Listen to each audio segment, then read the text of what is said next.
कई लोग ये भी आरोप लगाते हैं जी कि ओम प्रकाश बंजारे चंदा चोर ऐसा कहकर पुकारते हैं जी। और क्या ये आरोप सही है कि आप पैसे ले लेते हैं वापस नहीं करते? चंदा चोरी का आपके ऊपर गंभीर आरोप लगता रहा है, इस पे क्या कहेंगे आप?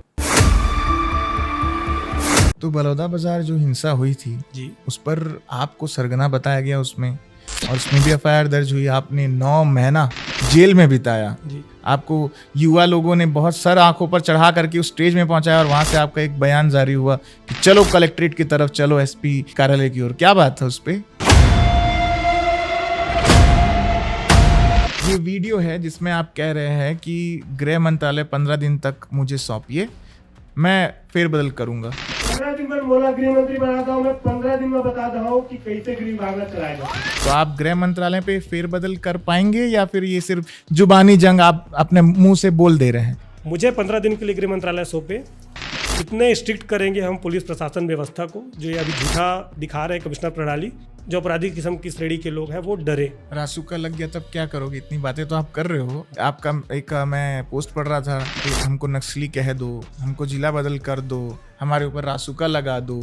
ये सिर्फ लिखने के लिए सही है कि जब होगा तब स्थिति बदल गई तब क्या करोगे? लगता है कि भीम आर्मी से आप बहुत ज़्यादा कुछ कर पाओगे छत्तीसगढ़ की राजनीति में, क्योंकि ये भीम आर्मी को तो कहीं ना कहीं आपके रूप में ही देखा जाता है, ज़्यादा उतना लोग नहीं जानते हैं, उतना फॉलो अप नहीं करते। तो कुछ कर पाएंगे? ऐसा लगता है कि कांग्रेस या भाजपा में आप एंट्री कर सकते हो आने वाले समय में? आपके समाज आज जो देख रहे हैं, हम जिस दृष्टिकोण से देख पा रहे हैं बलौदाबाजार हिंसा के बाद से, सतनामी समाज हम ये कह सकते हैं कि 2 हिस्सों में बट गया है। मतलब कई लोगों की राय इसमें अलग है। दूसरी तरफ सरकार में आपके मंत्री बैठे हैं गुरु खुशवंत साहिब जी। तो आप ये नहीं देखते कि कहीं ना कहीं मंत्री है तो सतनामी समाज को बहुत सारी जगह पे तवज्जो मिल सकता है, और मिल रहा है कि नहीं मिल रहा है? ये वीडियो में आप एसपी प्रफुल्ल ठाकुर को कुछ बातें बता रहे हैं और उस पर आपका एग्रेशन दिख रहा है। हो गया रिकॉर्ड, डाल दो सोशल मीडिया पे। मेरी बात आप सुनिए ना भाई, मैं तो आपको सुना ना, रिकॉर्डिंग हुआ है, फट से डालो। तो ऐसी क्या बात थी कि आप इतना वहां पे एग्रेशन दिखा रहे थे? चलो, आप अमित भैया से प्रेरित तो हो, अमित बघेल जी से? जी बिल्कुल, जो सच के लिए हाँ या लड़ रहा नहीं? है। प्रेरित हो? जी बिल्कुल। तो अगर छत्तीसगढ़ क्रांति सेना आपको इनवाइट करती है आने के लिए पार्टी में, जाओगे? मैं क्रांति सेना के साथ काम नहीं कर सकता।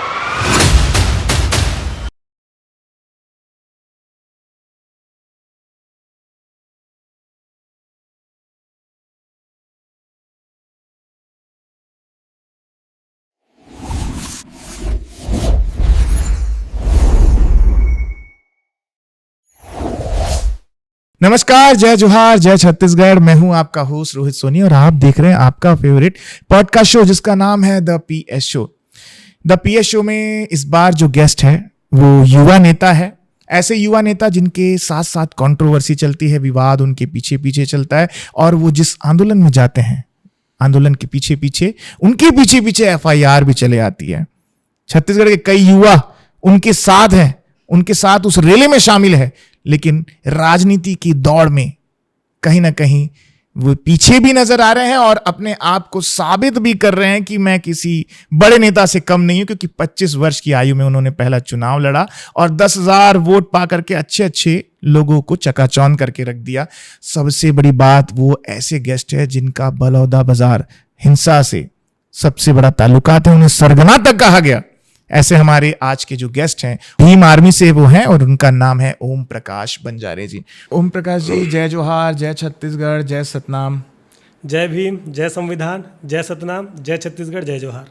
क्या नाता है आपका? जहां भी जाते हो जी वहां पे बवाल कराते हो, बवंडर कराते हो, एफआईआर भी कराते हो। तो आप जिस आंदोलन में शामिल होते हो उसके पीछे की क्या रूपरेखा होती है? क्या एफआईआर करा नहीं जाते हो गया वहां पे? मुझे लगता है सरकार ही मुझसे सवाल पूछ रही है। देखिए, ऐसा है,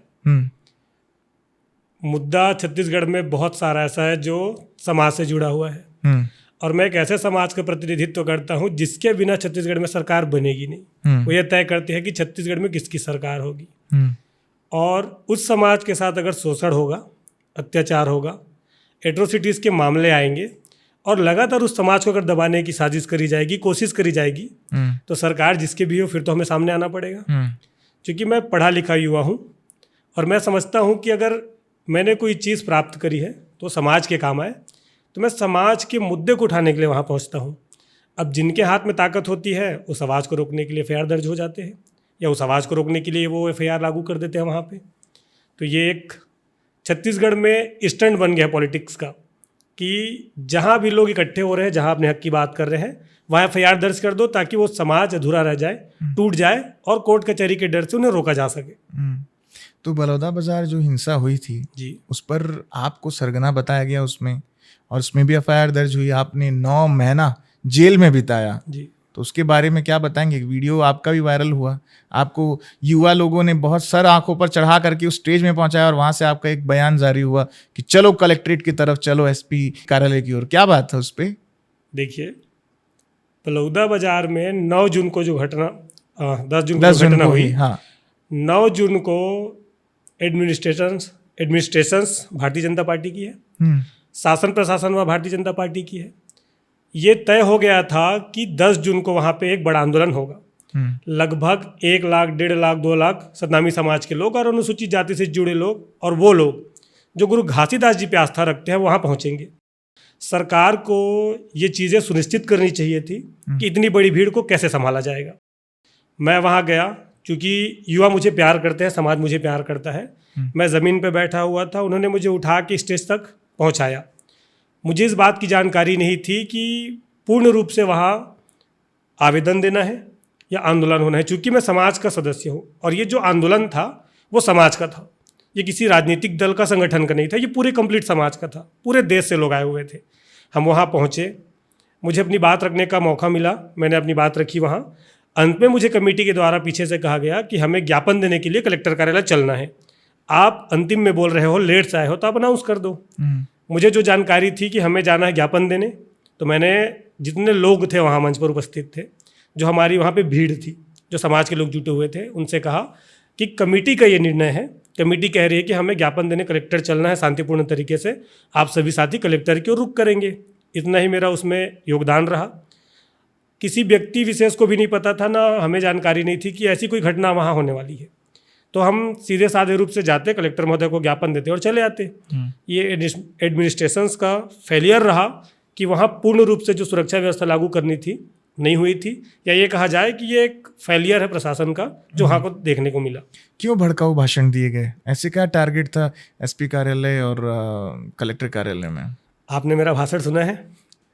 देखिए, मैंने बात रखी थी कि जो लोग पहले गवर्नमेंट में थे वो आज हमारे मंच पे आए हुए हैं अपना मुंह दिखाने के लिए, ये बताने के लिए वो समाज के लोग हैं।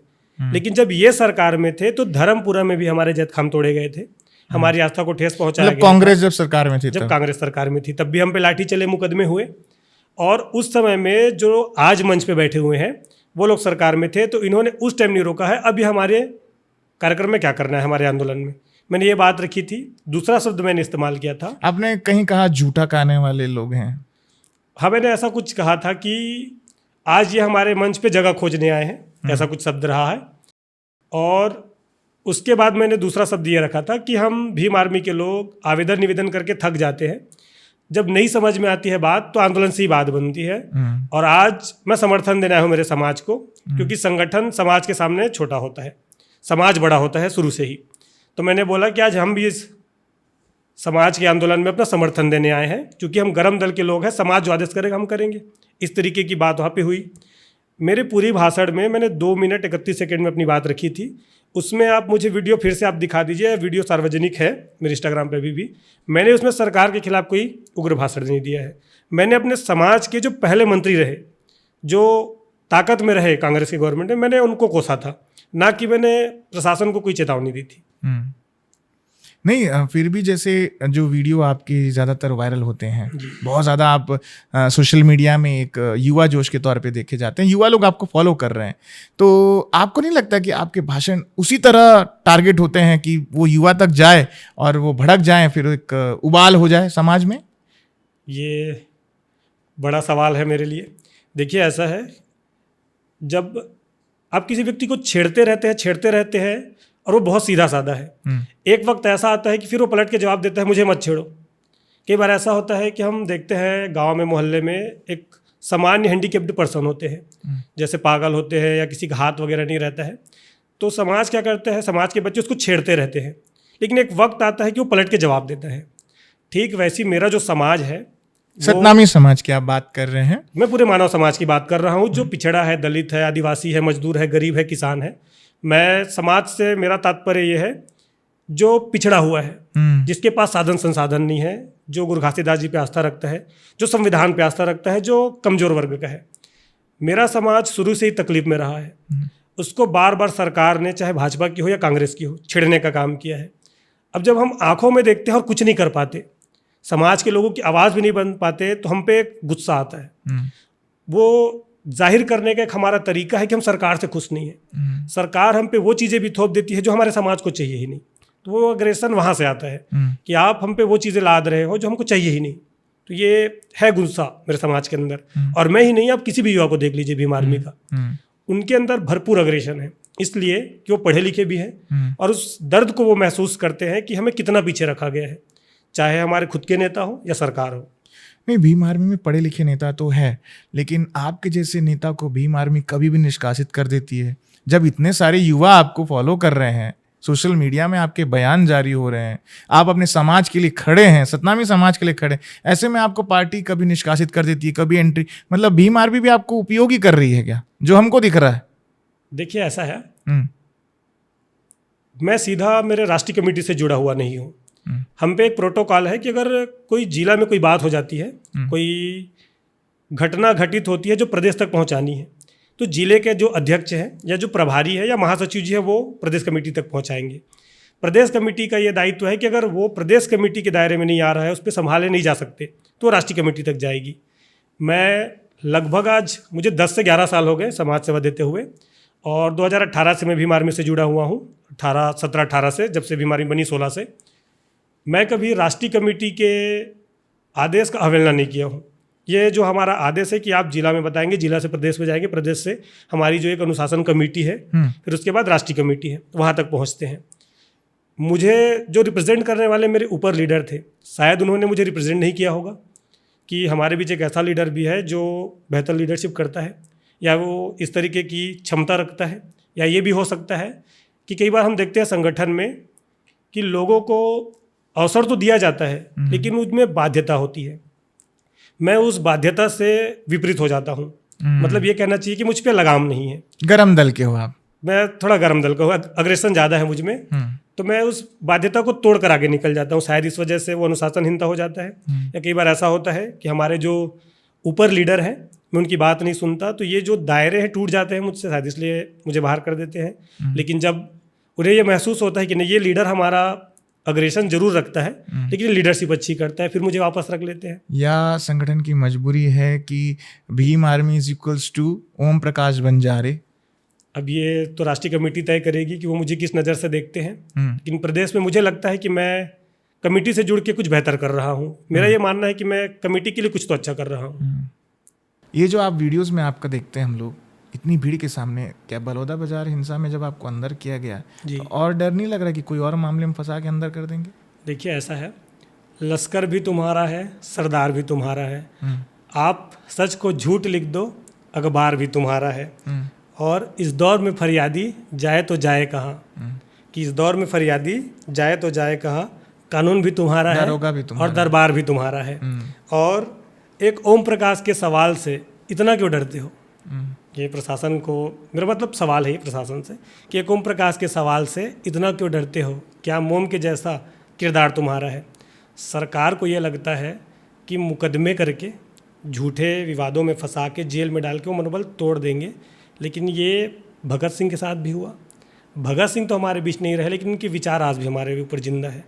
तो वही एक कॉन्सेप्ट है कि हम सच के लिए लड़ते रहेंगे, चाहे जेल हो, लाठी हो, मुकदमा हो, और मरना तो है ही एक दिन। तो कुछ अच्छा करके मरे तो समाज याद भी रखे, चाहे तो डर के जी लो या लड़ के जी लो। और हमारे नेता कहते भी हैं, तो मैं लड़ के जीना पसंद कर रहा हूँ। इसलिए भगत सिंह की जो ताकत है पढ़ने के बाद हमारे अंदर निहित हो गई है, इसलिए ये डर खत्म हो गया अब सरकार से।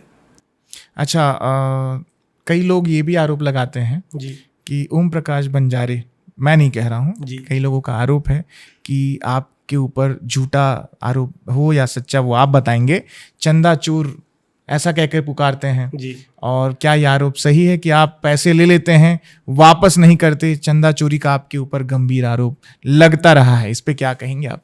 जी देखिए, ये देखना पड़ेगा कि मुझ पर आरोप कब से लग रहे हैं। अभी आपने जिक्र किया बलौदा बाजार घटने का। बलौदा बाजार घटना से पहले मैं संपन्न था, क्योंकि मैं 9-10 महीना जेल रहा। लगभग 262 या 63 दिन मैं जेल में रहा। मेरी आर्थिक स्थिति टूटी, मेरा इनकम सोर्स टूटा, मेरे पे गाड़ियाँ थी, बहुत अच्छी गाड़ी थी मेरे पास, जिसकी वजह से भी कंट्रोवर्सियाँ होती हैं। तो एक इंसान आर्थिक स्थिति से टूट जाता है। जब मैं बाहर निकला जेल से, मैंने देखा कि मेरे जो इनकम सोर्स थे, जो चीज़ें हम बिज़नेस शुरू कर चुके थे, जो चीज़ें हम पे आ रही थी, वो ख़त्म हो चुकी है। क्योंकि मेरे पिताजी एक सामान्य से टीचर है और मेरे घर में मेरे बाद 2 बहन है, एक भाई है छोटा। सबके पढ़ाई लिखाई से हमारे पास कुछ बचता नहीं है और एक मध्यम परिवार जो वर्ग होता है वो लोन पे चलता है।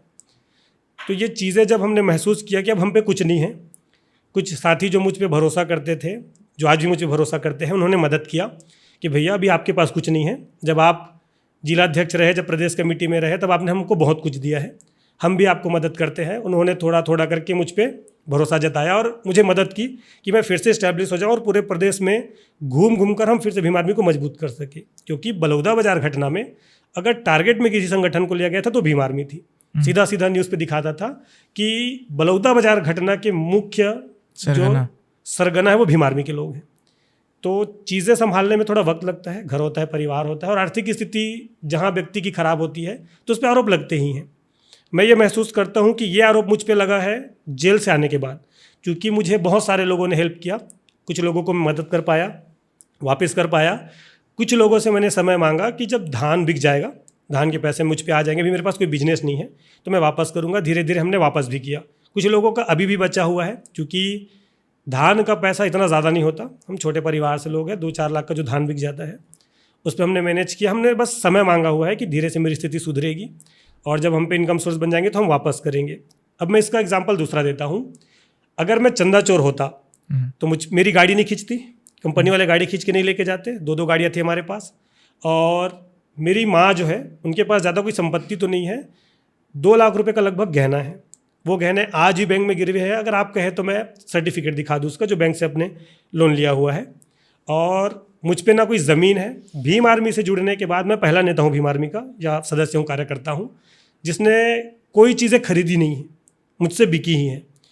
मैं नाम नहीं लेना चाहूँगा, बहुत सारे ऐसे लोग भी हैं जो संगठन में जुड़ते हैं, बहुत सारे संगठन में, मैं जिसका नाम नहीं लेना चाहता।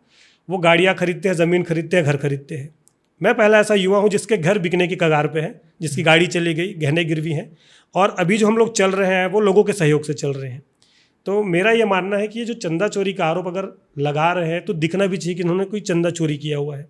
और मेरा समाज जो गरीब समाज है, 10 रुपये, 20 रुपये, 50 रुपये अम्बेडकर जयंती पे, गुरु घासीदास जयंती पे देने के लिए पहले सोचता है कि ये पैसा सही जगह लगेगा कि नहीं लगेगा।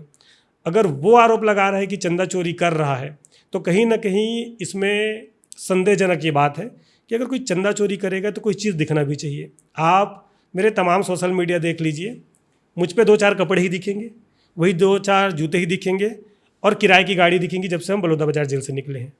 तो हम तो बात करेंगे गिरौदपुरी की भी बात करेंगे, जी। गिरौदपुरी धाम की, लेकिन साथ में जब आप इतना सब कुछ बता रहे हैं, राजनीति कैसे पॉसिबल है? पैसा नहीं है, गाड़ी के लिए दिक्कत है, तो आप राजनीति कर ही क्यों रहे हो? और लोगों के लिए, गरीब के लिए, दलित के लिए आप कर रहा हूँ बोल रहे हो, जी। तो कैसे हेल्प कर पाओगे?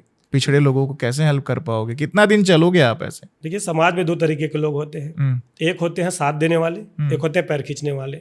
जो पैर खींचने वाले लोग हैं वो मुझ पे आरोप लगा रहे हैं कि ये समाज में बिका हुआ है, सामाजिक दलाल है।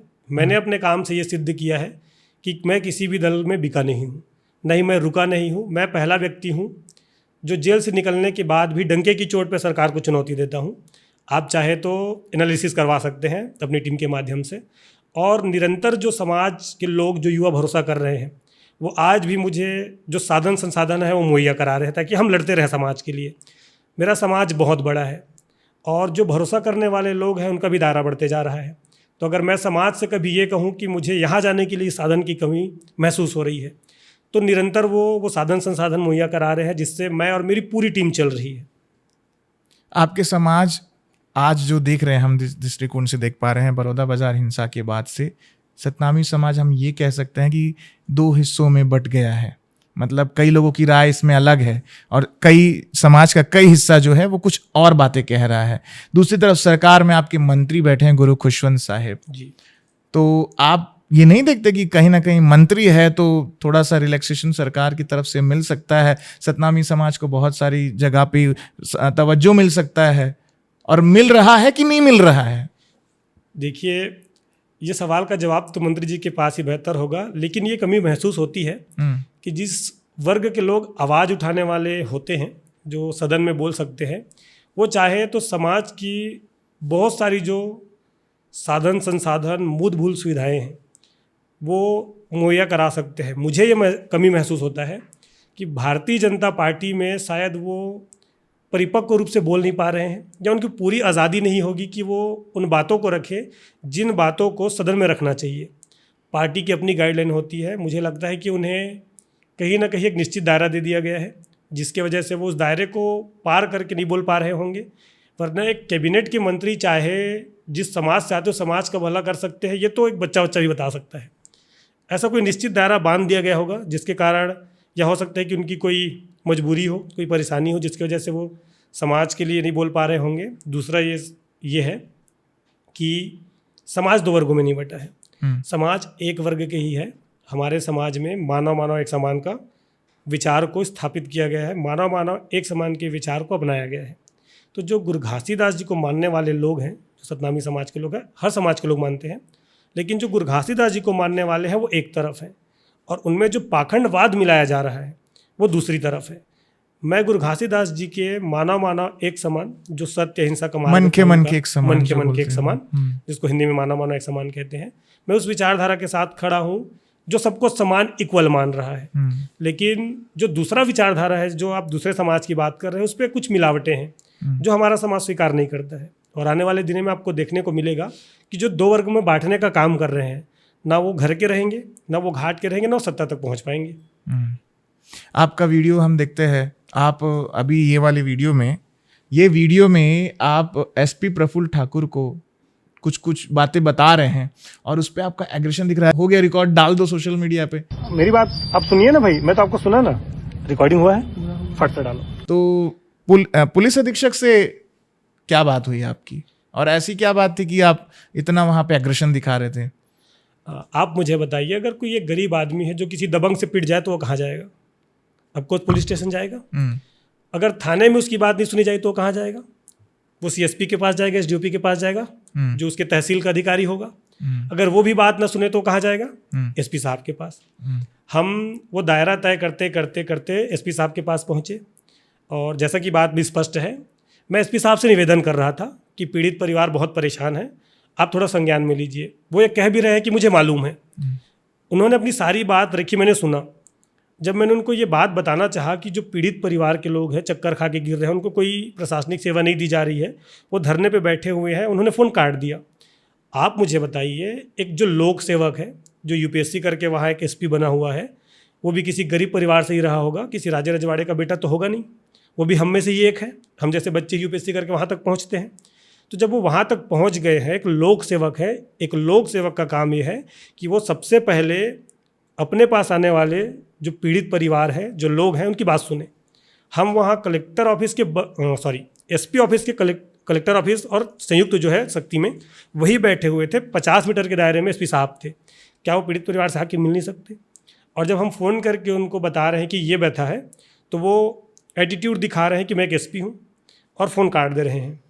अब जब तक ये बात जनता को नहीं पता चलेगी, जब तक सरकार ये नहीं जानेगा कि उनके एसपी, डीएसपी, कलेक्टर लोग किस तरीके से शोषण करते हैं गरीब मजदूर किसान लोगों का, तो कैसे जानेंगे कि भाई उनके हक मारी जा रही है?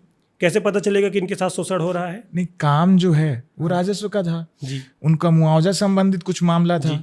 एसपी साहब ने कहा कि एडीबी का प्रोजेक्ट है, मुआवजा वो किसी को अभी तक दिए नहीं है। जी। तो उस समय आपको कलेक्टर को या फिर राजस्व के किसी अमले को बोलना था। जी, देखिए, हम कलेक्टर कार्यालय में ही बैठे थे। हमने एक एप्लीकेशन भिजवाया था एसपी ऑफिस, भीम आर्मी के कार्यकर्ताओं के माध्यम से। जब वो 2 दिन तक बैठे हुए थे, यादव पीड़ित परिवार, तबीयत खराब हुई ऐसा उनका कहना था, लेकिन तबीयत खराब नहीं हुई थी। ज़बरदस्ती उनको उपस्वास्थ्य केंद्र लेके गया, वहाँ उनको बंदी बना के रख दिया, रात भर आने नहीं दे रहे थे कि ये पीड़ित परिवार जो है धरने पे मत बैठे। अब उसका पूरा रिकॉर्ड जो वहाँ के थाना प्रभारी थे, मैं नाम भूल चुका हूँ, उनका नाम भूल गया हूँ, लखनलाल पटेल, लखन पटेल ऐसा कुछ है, लखनलाल पटेल। वो थाना प्रभारी जो बहन, उस पीड़ित परिवार में 3 बहनें थी, एक माता थी, एक पिता और एक युवा। उस बहन ने वीडियो रिकॉर्ड किया था कि कैसे धमकाया जा रहा था वहाँ कि आप लोग आंदोलन नहीं करोगे, और पैसा दिए जा रहे थे कि लो पैसा भी रख लो, बाद में हम करवा देंगे, ऐसा धमकी चमकी किया जा रहा था। उस बच्ची से बिना महिला कांस्टेबल के फ़ोन छीना गया और फ़ोन रीसेट कर दिया गया। अब किसी व्यक्ति की अभिव्यक्ति को छीना जाना, उसके प्राइवेसी को भंग किया जाना, ये अधिकार किसने दिया उसको? तो उस संबंध में हम जब कलेक्टर कार्यालय में बैठे थे, एसपी ऑफिस हमने भिजवाया लेटर, और साहब से रिक्वेस्ट करना चाहते थे कि सर इस पर कार्रवाई कर दो। और 2 दिन पहले भी हमने लेटर भिजवा दिया था कि आप इस पर संज्ञान लीजिए, कार्रवाई कीजिए। वो बात सुनना ही नहीं चाहते थे, कहा कि इसके बारे में फिर कभी बात करेंगे, बैठ के बात करेंगे, और फ़ोन कट कर दिए। चूँकि मैं लोगों को रिप्रेजेंट करता हूँ, मैं एक सामाजिक कार्यकर्ता हूँ, मैंने ये बात रखना चाहा कि जो पीड़ित परिवार के साथ हुआ है उस पर आपका क्या राय है। उन्होंने फ़ोन कट कर दिया। मुझे ये कभी महसूस हुआ कि एसपी साहब जिस पद में बैठे उसका दुरुपयोग कर रहे हैं। तो मैं जनता को बताना चाह रहा था कि देखिए इस तरीके से हमारे साथ शोषण और हनन होता है। इसलिए हमने कहा कि इस वीडियो को मीडिया के माध्यम से लोगों तक पहुंचाएं कि एसपी साहब, कलेक्टर साहब हमारी बात नहीं सुन रहे हैं और वापस हमारे साथ बदतमीजी कर रहे हैं। ये पूरा वहाँ का सच था जी। उसके बाद में वो डहरिया वाला भी जो केस था, उससे लेकर के भी आप ज़्यादा वहाँ पे हावी हो गए। काफ़ी लोगों ने आपको देखा, वहाँ भी आप कुछ उटपटांग बोलते हुए नजर आ रहे हो। तो मतलब है क्या राजनीति, इतना गर्म खून है आपका कि कहीं भी उबाल मारना है तो कुछ ऐसा बोल दो कि सारे युवा एक साथ हो जाए और वहाँ की जो कानून व्यवस्था है वो बिगड़ जाए? कितना रिक्वेस्ट करें? आप मुझे बताइए, एक पीड़ित परिवार है जिसको पुलिस के द्वारा पीट दिया जाता है, एक युवा 20-22 साल का, वो न्याय मांगने जाता है, उसको और डराया जाता है, धमकाया जाता है, और जब वहाँ पे कोई नहीं होता तो जो पीड़ित है, जिसको दर्द महसूस हो रहा है, वो थाने जाता है, उसको और डराया धमकाया जाता है कि तुम एफआईआर करने आए हो, तुम बोलने आए हो, तुम अधिकारी से लड़ोगे। गोपाल डहरिया का कसूर ये था कि वो एक ठेले के पास खड़ा था, उसके साथ पुलिस ने बदतमीजी की कि तुम 2-4 जो सामान है वो गाड़ी में डाल दो, पुलिस गाड़ी में। उसने मना किया, उसको पीट दिया गया। जब हम उसके लिए आंदोलन करने बैठे थे वहाँ रायपुर में, तो हम ये बताना चाहते थे कि जैसे बच्चे को जब वहाँ कोई नहीं है तो पुलिस के लोग हावी हो जाते हो, इतना हावी होना है तो इतने सारे लोगों के बीच हावी हो। और आप मुझे बताइए, क्या पुलिस को पीटने का अधिकार है? क्या पुलिस अधिनियम में कहीं ऐसा लिखा है कि वो किसी गरीब मजदूर किसान को पीट दे? और पीटना ही है तो जब हम सब साथ में तब पीट के दिखाए, तब लाठीचार्ज करके दिखाए। मुझे गुस्सा आता है इस बात से कि जो लोग पब्लिक सर्वेंट हैं, जो लोग पुलिस अधिनियम के तहत बंधे हुए लोग हैं। आप कलेक्टर को भी नौकर बोलते हो? बिल्कुल, कलेक्टर नौकर है। वो सरकार से पहले तो हमारा नौकर है, इसलिए कि लोकतंत्र में जनता मालिक होती है और जनता जो है वो सरकार से ऊपर होती है, क्योंकि जनता को चुन के वो भेजती है। और अगर सरकार ये कह रही है कि हम जनता का हित कर रहे हैं और जनता ही ना खुश है, तो फिर कैसे मान ले कि जनता खुश है? सेवक और नौकर में क्या फर्क है? देखिए, सेवक, लोक सेवक और नौकर। देखिए, पहले जब राजतंत्र था तब राजा हुआ करते थे, उनकी प्रजा हुआ करती थी, बीच के जो माध्यम होते थे वो सेनापति हुआ करते थे, उनका मंत्रिमंडल हुआ करता था। आज उसको नौकर से सेवक का रूप दे दिया गया है। जैसे हम किसी अधिकारी को, कोई अधिकारी जब आता है पढ़े लिख के, जब वो यूपीएससी करके चयनित होता है, तो उसको लोक सेवा आयोग, संघ लोक सेवा आयोग क्लियर करना होता है। वो चुन के आ गया, उसके नाम के साथ वो शब्द जुड़ा हुआ है सेवक। और लोक सेवा आयोग का कोई भी मेंबर है, लोक सेवा मतलब लोगों की सेवा के लिए, जनता की सेवा के लिए। तो अगर सेवक ये रुख दिखाए कि मैं मालिक हूँ, तो उस मालिक को यह बताना पड़ता है कि जिस प्रक्रिया से तुम आए हो, तुम्हारा जो व्यवस्था वो नौकरशाही व्यवस्था है, ना कि मालिकाना व्यवस्था है। तो मैंने ये कहा कलेक्टर साहब को, साहब आप पब्लिक सर्वेंट हैं, शक्ति के कलेक्टर जी, शक्ति के कलेक्टर हो, कोई किसी भी जिले के कलेक्टर हो, है तो वो सेवा की नौकर ही। और चूंकि जनता अगर कोई चीज़ आदेश कर रही है, एक बड़ा तबका आदेश कर रहा है, तो आपको माननी चाहिए, उनकी बात सुननी चाहिए। तो आपको तो जिला बदल की कार्रवाई की जा रही थी आपके ऊपर। देखिए, ये दबाने की गई है कि क्या है? आदेश तो हो गया था मेरे ख्याल से जी। 23 तारीख को मुझे नोटिस जमा करना था। मुझे जब आदेश दिया गया, जब मुझे नोटिस मिला, तो देखिए सरकार मतलब कितना डरती है एक युवा से, मैं आपको समझाने की कोशिश करता हूँ। आदेश जारी हुआ, मेरे पास 2 दिन का समय था। 21 को आदेश जारी होता है, 20 को आदेश जारी होता है, और कहते हैं कि 21-22 को छोड़ के 23 को आप अपना नोटिस का जवाब दो। अब जो 2 दिन था, 21 और 22 का जो समय था, वो रहा शनिवार और रविवार का दिन।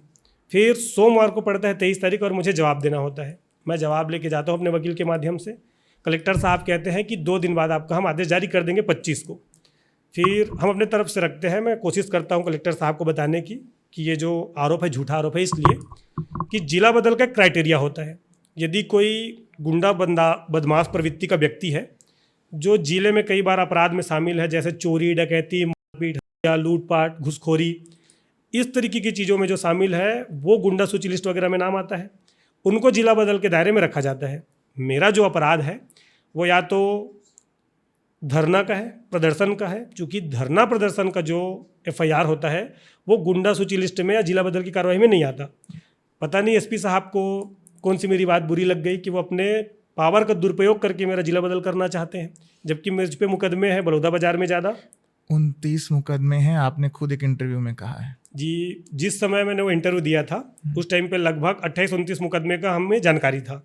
4-5 जो मुकदमे हैं जो धरना प्रदर्शन के थे ख़त्म हो गए हैं।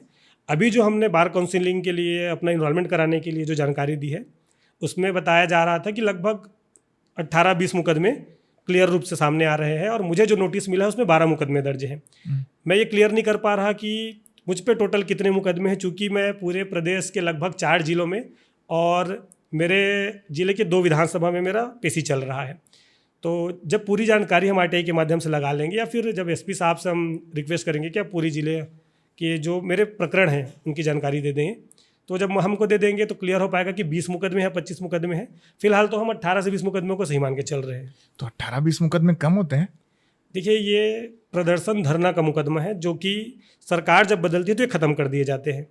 चूँकि भाजपा की सरकार है, वो नहीं चाहती कि हम लोग शांतिपूर्ण जीवन जिए, आवाज़ हमारी ना उठे, ऐसा शांत हो जाए आवाज़, शांत हो जाए, इसलिए उस मुकदमों को ना ख़त्म करके कोर्ट कचहरी के माध्यम से हमारा मनोबल, मतलब हमारा एक साहस होना समाज चाहती से है। कोई एक प्रखर रूप से एक युवा निकल रहा है, जी। तो वो समाज हमेशा दबा कुचला रहा है, उसमें से कोई आवाज ना निकले, इसलिए आवाज़ दबा ना रहे हैं। निकले। इसलिए वो चाह रही है कि गलत तरीके से जिला बदल करके इसकी आवाज़ को दबा दिया जाए। चूँकि मैं एक सम्मान रखता हूँ अपने विधानसभा में, अपने ज़िले में, मैं चुनाव लड़ा हुआ व्यक्ति हूँ, इंडिविजुअल।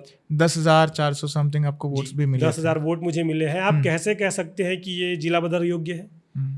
उस पे जिला बदल के नोटिस में ये शामिल किया गया है कि समाज के लोग आपसे डरते हैं और डर की वजह से आपके खिलाफ कोई कंप्लेन नहीं करता। मैं शक्ति जिला SP साहब से मैंने पूछा भी फ़ोन में, वो फ़ोन उठाए नहीं। फिर भी जब बात हुई मेरा प्रशासनिक अधिकारियों से, मैंने पूछा कि आप मुझे बताइए कैसे उठाएंगे फोन, रिकॉर्ड करके तो सोशल मीडिया में डाल देते हैं। शायद इसी डर के वजह से। देखिए, हमने 2 मुकदमे वहाँ पे रखे थे, 2 मुद्दा था। एक सुरेश साहू जिनका गाड़ी लगा हुआ था लोकसभा चुनाव में, उनका पैसा नहीं दिया गया था। SDM अरुण कुमार सोम साहब ने कहा था कि 1 हफ्ते में पैसा डल जाएगा ओम प्रकाश, इसके लिए निश्चिंत रहिए, मैं जुबान देता हूँ। अब देखिए, 1.5 महीना होने को आ गया लगभग। 1.5 महीने से SDM साहब की जुबान कहाँ पे है? फिर आप मुझे कहेंगे आप प्यार से निवेदन कीजिए। तो ये जो अग्रेसन है वो वहीं से आता है। ये बात सुनते नहीं हैं। जब तक आप इनको ये ना बताओ कि आप सरकारी सेवक हैं, नौकर हैं, ये बात सुनते नहीं। ना अभी तक साहू को पैसा मिला है, न उस पीड़ित परिवार को न्याय मिला है, बल्कि उल्टा उनको झूठा मुकदमा डाल के जेल में डाल दिए, मुचलके में जमानत होने वाली धाराओं में। चूँकि होना यह था कि 1 से 2 दिन में उनको छूट जाना था। लगभग 15 या 16 दिन वो जो पीड़ित परिवार है, बच्चियाँ, सोचिए प्रशासनिक अधिकारी कितने चरित्रहीन हो गए हैं कि उनको ये नहीं दिखा कि उसमें बच्चियाँ भी बैठी हैं। पुरुषों को भेज देते जेल, बच्चियों को छोड़ देते कि आप लोग को जेल नहीं डालेंगे, आप लोग तो बैठे ही हैं। उन बच्चियों को भी, जो 18, 19, 20 साल की बच्चियाँ, उनको भी जेल में डाल दिया गया। और जैसे ही हम लोग उनको जेल से निकालने के लिए प्रक्रिया शुरू की है न्यायालय में, तो एक आदेश जारी होता है कलेक्टर महोदय का कि 200 मीटर के अंदर कलेक्टर कार्यालय के भीतर आसपास आप लोग कोई धरना प्रदर्शन नहीं करेंगे। ये डर देखिए कि युवा का कि फिर से आंदोलन ना करे। पीड़ित परिवार जब निकला, उसके बाद आज निकला पीड़ित परिवार, अगले दिन जारी होता है कि आपका जिला बदल किया जा रहा है, आप नोटिस रखिए।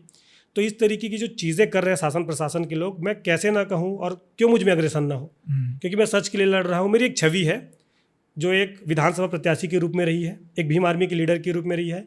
समाज में मैं दावे से कह सकता हूँ ऑन कैमरा कि विधायक और सांसद से ज़्यादा मुझे अतिथि बुलाते हैं मेरे समाज के लोग, और मेरे ही समाज के लोग नहीं, अन्य समाज के भी लोग। ये सब छवि के साथ में एक और छवि बनाई जा रही है फर्जी वकील की, और बताया जाता है 1 लाख से 3 लाख आपका फीस का वीडियो वायरल होता है, कोई महिला भी कहती है जी। तो ये तब आप क्या कहेंगे अपने बारे में? देखिए, जब भी कोई समाज के लिए बेहतर करता है तो उसको रोकने के लिए कोई ना कोई साजिश रची जाती है। देखिए, एक कहावत है कि दुनिया में आए हो तो जीने का हुनर रखना, गैरों को छोड़कर अपनों पे नज़र रखना। तो जो लोग आपने बताया कि मेरी उम्र 25-26 साल की थी जब चुनाव लड़ा। अभी मेरी उम्र 27-28 साल की है। 28 साल की उम्र में जब आप प्रसिद्धि पाना शुरू करते हैं, समाज आप पे भरोसा करना शुरू करता है, और जब बार बार आप उसको टोकते हैं वो नहीं रुकता और आपसे आगे निकल जाता है, तो कुछ अपने ही लोग पैर खींचने लग जाते हैं। वो निरंतर रोकने का प्रयास करते हैं कि ये कहीं तो रुके। शायद इसका नतीजा है कि मेरे अपने ही लोग इस तरीके की चीज़ें लिख रही थी। मैं पहला व्यक्ति हूँ जो जेल में रह के बाहर का एग्ज़ाम दिया हूँ। अंतिम जो सेमेस्टर की मेरी पढ़ाई थी, जेल में बलौदा बाजार आंदोलन में जब मैं अंदर हुआ, उसके बाद मैंने एग्ज़ाम दिया और एग्ज़ाम दे करके मैं पास हुआ। अभी कुछ दिनों पहले ही, लगभग 1.5-2 महीना पहले, हमारा बार का रिज़ल्ट आया जिसमें मैं अधिवक्ता के रूप में चयनित हो गया। क्योंकि कोई व्यक्ति जब प्रैक्टिस करते रहता है तो वो अपने सीनियर के माध्यम से और ऊपर मोस्ट सीनियर के माध्यम से प्रैक्टिस शुरू करता है, तब उसकी एक स्थिति जो होती है वो एक एडवोकेट के रूप में ही होती है कि ये सीख रहा है अभी, और आज नहीं तो कल इनका लाइसेंस आना है। जिस वक्त ये बात हुई थी मेरा लाइसेंस नहीं आया था, लेकिन मैं स्टेट लीगल सर्विस से, अथॉरिटी से 21 दिन का ट्रेनिंग पास किया हुआ हूँ। मैं हमारे छत्तीसगढ़ के किसी भी ज़िला में मैं प्रैक्टिस कर सकता हूँ, और चूँकि मैं एक समाज सेवक हूँ, समाज के मुद्दों को तो फ्री में लड़ूंगा, लेकिन मेरा अपना भी पेट है, मेरा अपना भी परिवार है। मैं ये तय करूँगा कि मुझे किस केस पे कितना फीस लेना है। अगर तो कोई समाज वालों से भी लोगे तो फिर आप समाज हित में कैसे कर रहे हो? मैंने कहा कि समाज के जो मुद्दे हो तो मैं फ्री में लड़ूंगा, लेकिन अगर मान लीजिए कोई एक्सीडेंट करके आता है, कोई रेप करके आता है, और चूंकि मैं वकील हूँ, मैं ये नहीं देखूंगा कि वो सही है कि गलत, मैं तो उसका केस उसका पक्ष रखूंगा। तो ये मैं निर्धारित करूंगा कि मेरी फीस कितनी होनी चाहिए। कोई दूसरा व्यक्ति मुझे क्यों बताएगा कि मेरी फीस कितनी होनी चाहिए? और भी बड़े बड़े वकील हैं हमारे हाई कोर्ट में जो 10 लाख, 20 लाख, 25 लाख, 1 करोड़, 1.5 करोड़ का फीस लेते हैं। तो चूंकि मैंने जो पढ़ा है, जो टैलेंट मुझ में है, अगर मैं किसी को दूंगा तो फ्री ऑफ कॉस्ट तो नहीं दूंगा। मेरे समाज की बात अलग है, लेकिन अगर कोई अपराधी श्रेणी का व्यक्ति आ रहा है, या हो सकता है अपराधी श्रेणी का व्यक्ति भले ही समाज का भी हो तो भी आप फीस लेंगे ना? देखिए, सामाजिक अगर मुद्दा है, अगर उन्होंने समाज के लिए कोई चीज़ करी है तो हम उसके केस को फ्री ऑफ कॉस्ट लड़ेंगे। लेकिन अगर कोई समाज का व्यक्ति है और अपराधी की श्रेणी में आ रहा है तो उसको फीस भरना पड़ेगा, इसलिए क्योंकि हम समाज का काम फ्री में कर रहे हैं ना कि अपराधी का। और अगर कोई मेरे पास आ रहा है तो वो आरोपी है ना कि अपराधी, ये कोर्ट तय करेगा कि वो आरोपी है या अपराधी।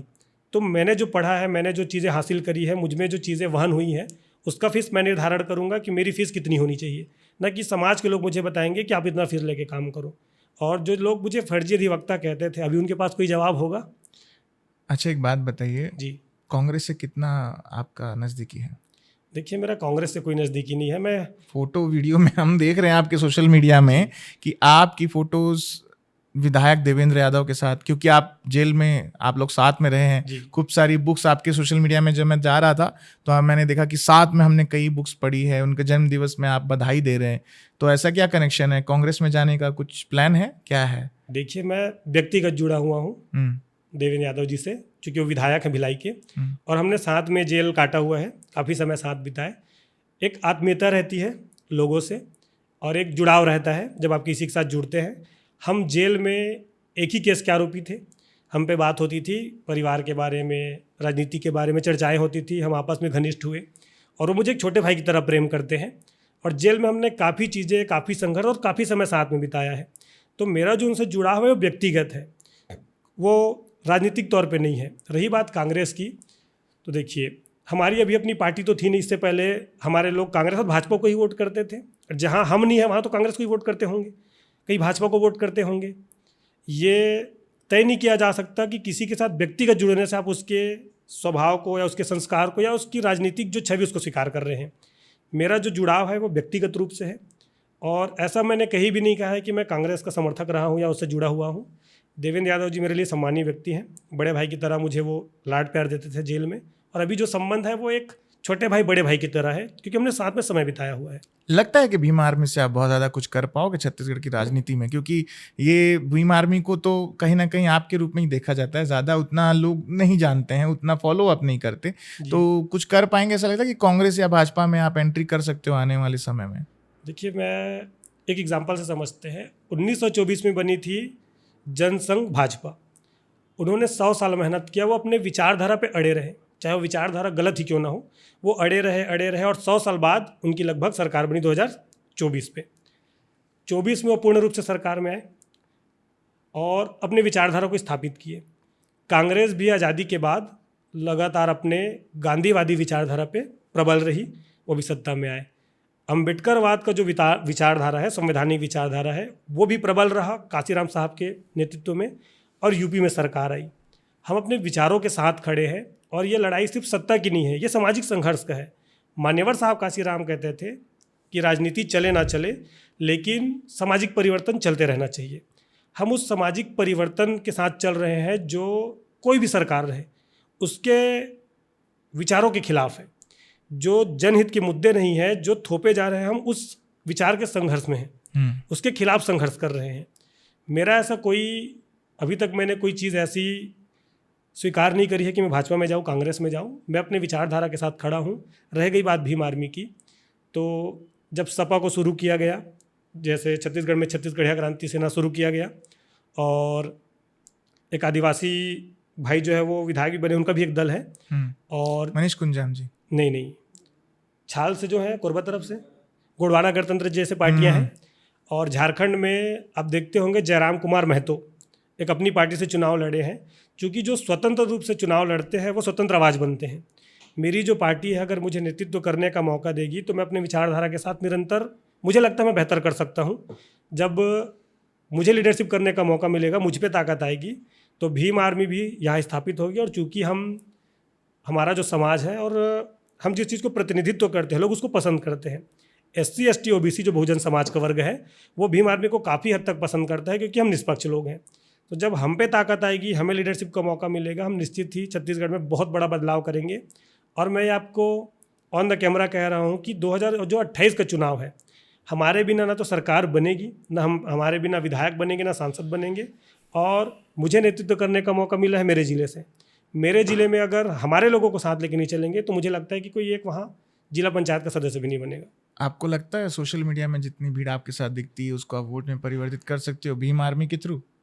मैंने चुनाव लड़ा है, मेरे पास 15 दिन का समय था। मैंने 15 दिन में लोगों को बताया कि एक गरीब तबके का बच्चा, एक गरीब मजदूर किसान का बेटा, एक सामान्य सा व्यक्ति भी चुनाव लड़ सकता है। और जब हम चुनाव लड़ रहे थे तो लोगों में ये डर बैठ गया था कि कहीं भाजपा कांग्रेस की लड़ाई में ये ना बाजी मार जाए। मीडिया, तमाम सोशल मीडिया के माध्यम से छापा भी गया था कि भाजपा कांग्रेस की लड़ाई में ओम प्रकाश की जीत ना हो जाए सफल। तो इस तरीके का जो डर था वो बना हुआ था। चूँकि बहुत सारे कंट्रोवर्सी वहाँ क्रिएट हुए, तमाम तरीके की चीज़ें, मुद्दे वहाँ रखी गई और मेरा धूमि वहाँ भी शामिल किया गया और मुझे रोका गया। पहली बार में जब चुनाव लड़ा 10,000 वोट मुझे आए। तो क्या हम निरंतर लोगों से जुड़ते जाएंगे, मेहनत करते जाएंगे तो 40 से 50 हज़ार वोट हम पे नहीं आएंगे? और 13 दिन में हम गाँव तक पहुँचे भी नहीं। हम मुश्किल से 32 या 33 गाँव तक पहुँचे थे और जिस गाँव में पहुँचे थे वहाँ से हम लीड किए हैं। हमारी ये कोशिश है कि लगातार हम 2 साल वहाँ तक पहुँचें और जो रिजल्ट आएगा वो चौंकाने वाला रहेगा, मुझे लगता है 2028 में। छत्तीसगढ़ में बसपा भी अब सिमटते हुए नजर आ रही है, तो आपको लगता है भीम आर्मी को आप खड़ा कर दोगे? और उसके अलावा अगर कोई पार्टी आपको अप्रोच करती है, कांग्रेस या भाजपा, तो आप दामन थामोगे उनका कि छोड़ दोगे, नहीं पकड़ोगे? देखिए, इस बात को ऐसे समझिए कि अगर मैं अपनी पार्टी को खड़ा नहीं कर पाता तो फिर सरकार झूठे मुकदमे क्यों करती? वो मुझे क्यों रोकना चाहती? इतने पुलिस बल क्यों तैनात किए जाते? हम आंदोलन करने वाले लोग 1000 लोग, 2000 लोग होते हैं। पुलिस का बल आप देखिएगा भीम आर्मी के कार्यक्रम में 3000 4000 तो पुलिस के बल लग जाते हैं। मतलब ये कि हम पे ताकत आ रही है, मजबूत हो रहे हैं, हम संघर्ष कर रहे हैं।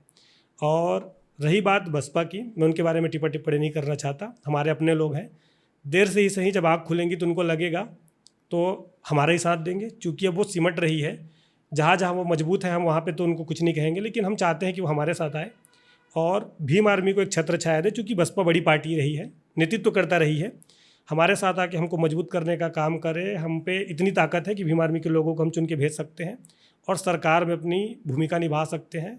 पार्टी विशेष किसी की तरफ मेरा झुकाव नहीं।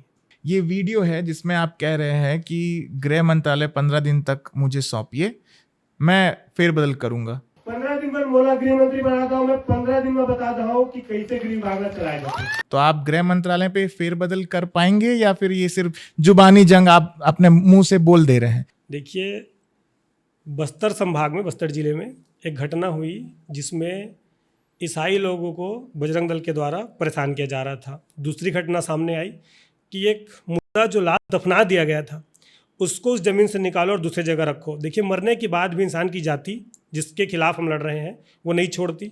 उसको निकाल के फिर दूसरी जगह दफनाने की साजिश की जा रही थी। वहाँ पे मारपीट हुआ। भीम आर्मी के जो लोग थे वो ईसाई समाज को संरक्षण दे रहा था कि आप संवैधानिक दायरे में रह करके जो अपना काम है करिए, हम आपके साथ हैं। वहाँ के जो एंकर थे, जो न्यूज़ चैनल पे प्रोपेगेंडा चलाया गया, उसमें कहा गया कि भीम आर्मी के लोग नक्सली हैं, डंडा लेकर के आते हैं, लड़ाई झगड़ा करने के आदेश से आते हैं। मुझे आप ये बताइए, जब ये परिस्थिति चल रही थी तो वहाँ का जो प्रशासन है वो क्या कर रहा था? जब उनको पता है कि वहाँ पे इस तरीके का तनाव हो रही है, पुलिस बल तैनात करने चाहिए थे। और पुलिस बल जब तैनात नहीं हुआ तो दोनों पक्षों को बैठा कर कोई सॉल्यूशन निकालना था। मैंने चैलेंज इसलिए किया गृह मंत्री जी को कि ये कुछ भी होता है तो भीम आर्मी के लोगों पे आरोप मढ़ देता है, चाहे बलौदा बाजार का मामला हो, बस्तर का मामला हो, कहीं और कुछ हो जाए तो भीम आर्मी का वो कर दे। बजरंग दल के लोग रायपुर में कितना तोड़ फोड़ बवाल किए हैं, आप लोगों ने देखा होगा क्रिसमस डे के दिन। उस पर एक शब्द नहीं फूटा उनके मुंह से, कुछ नहीं निकला, क्योंकि उनके अपने लोग थे, संरक्षण देने वाले लोग हैं। लेकिन जब वहाँ भीम आर्मी का एक नीला गमछा वाला मिल जाता तो बोलते कि भीम आर्मी के लोगों ने किया है। तो मैं गृह मंत्री जी को ये बताना चाह रहा था कि अगर आपसे नहीं संभल रहा है गृह मंत्रालय, मैं पढ़ा लिखा व्यक्ति हूँ, कानून की जानकारी भी रखता हूँ, एडवोकेट हूँ प्रोफेशन से, मुझे 15 दिन के लिए गृह मंत्रालय सौंपे। इतने स्ट्रिक्ट करेंगे हम पुलिस प्रशासन व्यवस्था को, जो ये अभी झूठा दिखा रहे हैं कमिश्नर प्रणाली, उसको इतनी मजबूत कर देंगे। एक एक टीआई के पास इतना पावर होगा, जैसे यूपी में मायावती जी का सरकार था तो गुंडे डरते थे घर से निकलने से, समर्पण करते थे। इतना बेहतरीन व्यवस्था का 15 दिन में ही हम लोग डेमो दिखाएंगे कि आप ऐसा चलाइए गृह मंत्रालय को कि खुद जो अपराधिक किस्म की श्रेणी के लोग हैं वो डरे। रासुका लग गया तब क्या करोगे? इतनी बातें तो आप कर रहे हो जी। अभी आपका एक मैं पोस्ट पढ़ रहा था कि हमको नक्सली कह दो, हमको जिला बदल कर दो, हमारे ऊपर रासुका लगा दो। ये सिर्फ लिखने के लिए सही है कि जब होगा तब स्थिति बदल गई तब क्या करोगे? देखिए, अभी जिला बदल की कार्यवाही पेंडिंग पे है। अगर मैंने फिर से किसी मंत्री के खिलाफ या फिर गृह मंत्री के खिलाफ, मुख्यमंत्री के खिलाफ कहा तो हो सकता है एफआईआर फिर से मेरे ऊपर हो, जिला बदल की कार्रवाई हो। और जिला बदल के बाद भी वो जानते हैं कि वो सिर्फ मेरा जिला बदल कर सकते हैं, जुबान बदल नहीं कर सकते। जुबान तो तब भी चलेगी, सच को सच लिखने में कैसा डर। और हम लोग तो वैसे भी बागी मानते हैं अपने आप को, सच बोलते हैं। तो हो सकता है वो रासुका भी लगा दे, रासुका लगाएंगे, सुप्रीम कोर्ट की ओर रुख करेंगे।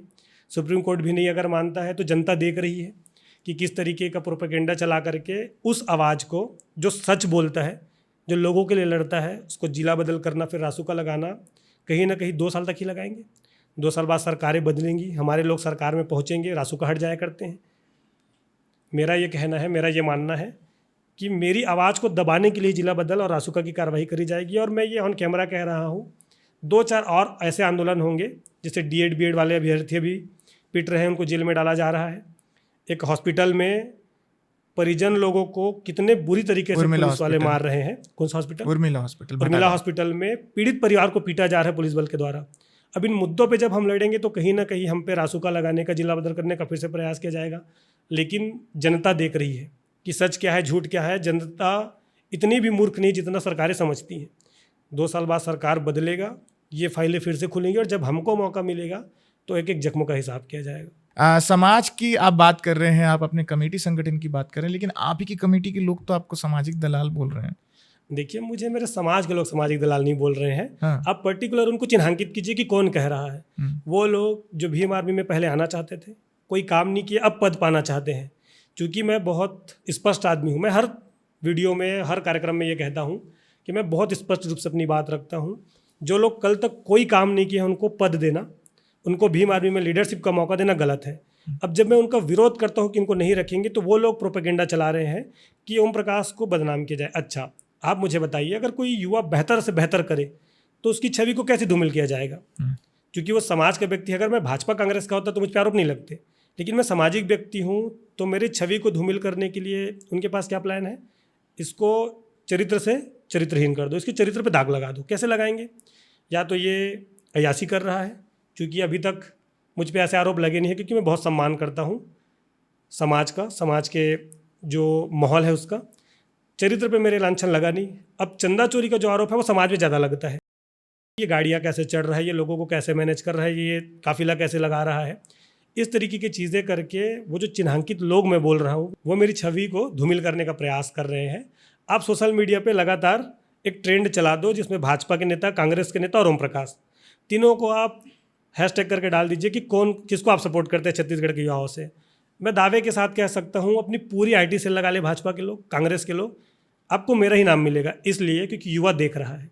और मैं ये भी साबित कर सकता हूँ, भाजपा कांग्रेस के लोग ही मेरे लिए लिखेंगे, क्योंकि वो जानते हैं वो भाजपा कांग्रेस में रह के बोल नहीं सकते, लेकिन मैं जो बोल रहा हूँ वो सच है। तो आपको क्या लगता है कि जैसे छत्तीसगढ़ क्रांति सेना ने मतलब युवाओं का समर्थन लिया है, जी तो आप भी उसी तरह की राजनीति करके उनका समर्थन ले पाएंगे? अमित बघेल बलौदाबाजार हिंसाकांड में अभी जेल में है, वो भी गिरफ्तार किए गए हैं। आज कहीं ना कहीं उनके लिए भी छत्तीसगढ़ क्रांति सेना बहुत ज़्यादा ज़मीन पर दिख रही है और विरोध कर रही है, और आप भी जेल में रहे। कैसे कनेक्ट करते हैं छत्तीसगढ़ क्रांति सेना की जो अमित बघेल जेल में है, पहला सवाल। और दूसरा, क्या आप उन्हीं की जैसे राजनीति करना चाह रहे हो छत्तीसगढ़ में? देखिए, सबकी अपनी पार्टी की, अपनी संगठन की एक विचारधारा होती है। मैं पर्सनली अगर अमित भैया की बात करूं तो वो बहुत जेन्युइन व्यक्ति हैं, बहुत बेहतर व्यक्तित्व रखते हैं और स्पष्ट रखते हैं अपनी बात को। और उनका जो मुद्दा है वो 100% श्योर है कि वो छत्तीसगढ़ के लोगों की बात कर रहे हैं। आप देखिए, प्रदेश में कोई भी अगर सरकार के खिलाफ बोल रहा है, सरकार से आवाज़ उठा रहा है, तो उसको जेल में डालने का काम भारतीय जनता पार्टी की सरकार पूरे देश में कर रही है, सिर्फ छत्तीसगढ़ में नहीं। चाहे अमित बघेल भैया हो, आकांक्षा टोप्पो ने सच बोला था, उसको डाल दिया गया जेल में। मैं सच बोलता हूँ, मुझे जेल में डाल दिया गया। हमारे बहुत सारे ऐसे साथी हैं। टोप्पो ने जो भी बोला जी, तो शब्दावली ठीक थी? ये शब्दावली तो गलत थी, लेकिन जो मुद्दा था वो सही था। क्योंकि कोई ऐसा कहते हैं ना कि आजकल सीधी उंगली से घी नहीं निकलता, मतलब सीधा कोई सुनता नहीं है, इसीलिए आकांक्षा टोप्पो गर्म होकर के बोलती है, ऐसा लोग बोलते हैं। हम एसपी ऑफिस और कलेक्टर ऑफिस चलते हैं, वहां देखेंगे कि 1500-2000 आवेदन हफ्ते में आ रहे हैं। लोग आवेदन करके अपनी पीड़ा व्यक्त कर रहे हैं, लेकिन प्रशासनिक अधिकारी उसको देख तक नहीं रहे हैं, बल्कि वही जो लेटर पेड है, वही जो आवेदन है, वो आपको कुछ दिनों बाद में कचरे की ढेर में मिलता है। और कई वीडियो भी ऐसे वायरल हुए छत्तीसगढ़ में, अगर हम सर्च करें तो मिल जाएगा। इंसान कितना शालीन रहे, सरकार सिर्फ जिंदा रहने को विकास समझती है? सरकार सिर्फ 5 किलो राशन देने को विकास समझती है? या सरकार ये चाहती है कि कोई व्यक्ति कुछ ना बोले? हो सकता है कि आकांक्षा टोप्पो की भाषा शैली गलत रही हो, लेकिन वो जो मुद्दा था उस पर तो बात हो सकती थी, लेकिन उसको जेल में डाला गया। हम जब बात रखते नहीं, हैं, वो फिर से बाहर आकर के अब ओपी चौधरी को भी गाली दे रहे हैं, और जितनी भी असलियत है वो अभी भी दिखाई रही है, वो पीछे हटी नहीं इन्फ्लुएंसर के तौर पर। जरूरी है सच दिखाना, चाहे उनकी भाषा शैली जो भी हो। अगर सरकार ये चाहती है कि शालीनता बनी रहे, जनता खुश रहे, तो वो जनता के मुद्दों पे बात करे। अभी आपने बजट देखा होगा, आप मुझे बताइए, बजट में डीएड के अभ्यर्थियों के लिए कुछ था? किसानों के लिए कुछ था? गरीब मजदूर के लिए कुछ था? रिक्शा चलाने वाले, ऑटो चलाने वाले, बस ड्राइवर के लिए कुछ था? गरीब किसान के लिए कुछ था? फिंगरप्रिंट लेके जो किसान चावल लेता है, अपने ही बेचे हुए चावल को, अपने ही बेचे हुए धान को वापस लेता है फिंगरप्रिंट लगा के, उनके लिए कुछ था? जब जनता के लिए कुछ है ही नहीं, तो अगर कोई सवाल पूछे तो गलत क्यों? और सारी आवाज़ें जो सरकार के खिलाफ है, सबको दबाया जा रहा है। छत्तीसगढ़िया क्रांति सेना के जो लीडर हैं अमित बघेल जी, वो बहुत मजबूती से अपनी बात रख रहे हैं, और सबको ही अपनी मजबूती से अपनी बात रखनी चाहिए। भीम आर्मी में जैसे मैं रखता हूँ मेरी बात, छत्तीसगढ़िया क्रांति सेना में भैया रखते हैं अमित बघेल।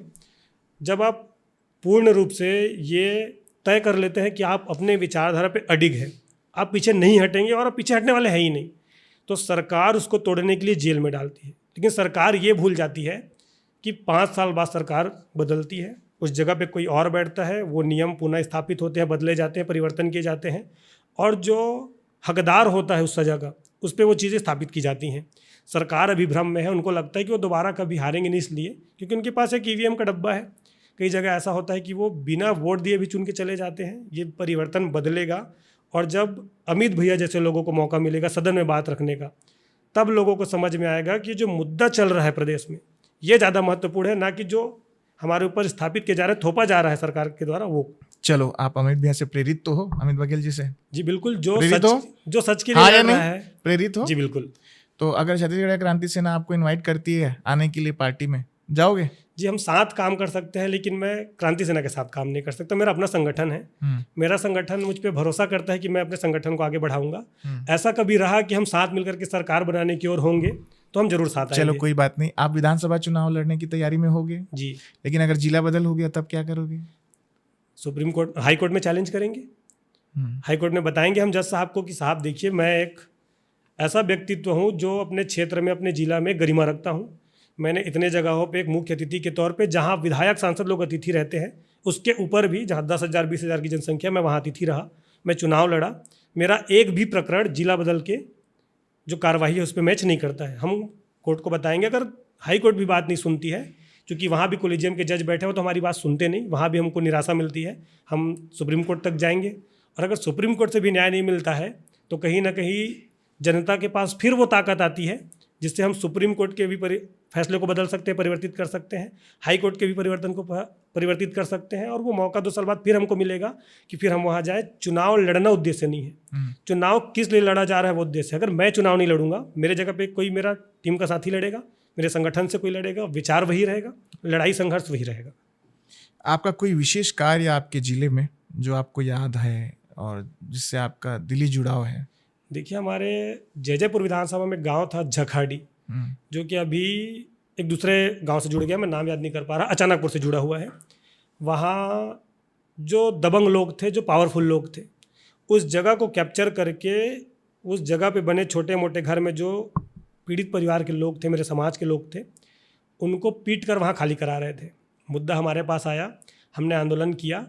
आप यकीन नहीं करेंगे, वहाँ जो एसडीएम थे, मैं नाम नहीं लेना चाहूँगा उस कार्यकाल पे, उनको नक्शा पढ़ने नहीं आता था। मैंने उनको नक्शा पढ़ के बताया, ऐसे ऐसे लोग वहाँ अधिकारी थे।